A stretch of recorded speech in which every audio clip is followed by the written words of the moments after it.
the Atlanta Falcons need to take a tackle with their 8th overall pick? Now, please hear me out.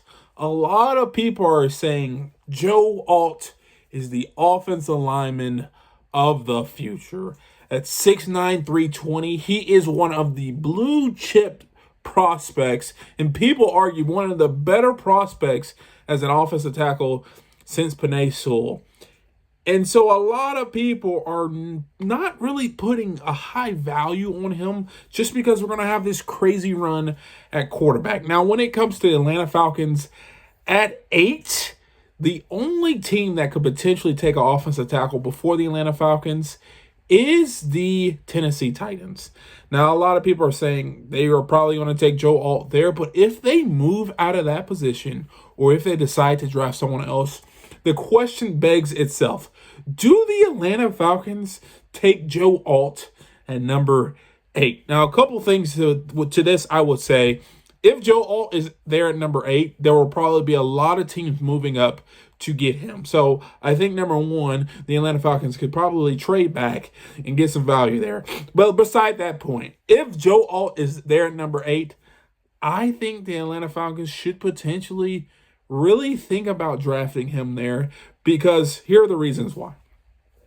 Number one, this person, Joe Alt, gives you an immediate improvement on your offensive line. I know the offensive line is a strong suit for the Atlanta Falcons, but we go from being a really good offensive line to having an elite offensive line.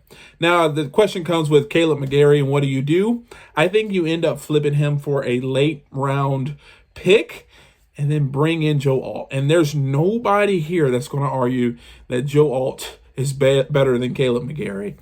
It's just true. So you bring Joe Alt in, you have him playing right or left tackle, and then you Jake Matthews, you have him playing right or left tackle. Probably keep Jake Matthews at left tackle and then Joe Alt at right tackle. And what this does for you going forward is not only does it solidify your offensive line for some years, but it gives you a succession plan at left tackle.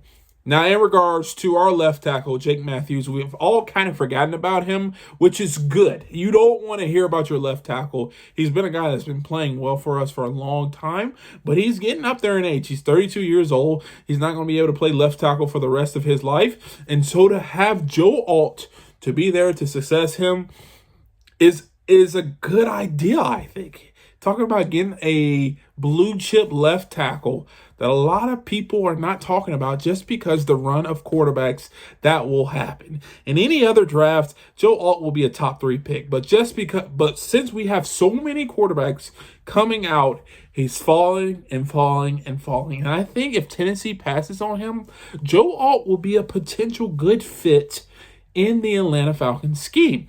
Now, a lot of people are saying Terry Fontenot does what he does, and he drafts the best player available. And I think if Joe Alt is there at number 8, he might be the best player available in the draft to pick up. Like I said, it solidifies your tackle position for the future. It gives you immediate depth on the team and allows you to improve your offensive line like that. Now, will Joe Alt be there at 8? Probably not. The Tennessee Titans have their eye on him. They really, really want him, and that's been made apparent. But if something happens, I wouldn't be surprised if Joe Alt kind of falls to Atlanta at 8. So we'll see.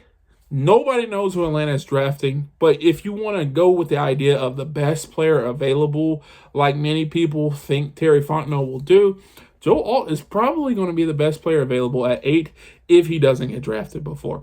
But if you like this video, please do me a favor, hit the thumbs up, subscribe, and turn on post notifications. If you want to see more videos like this, check this one out right here. And like always, peace.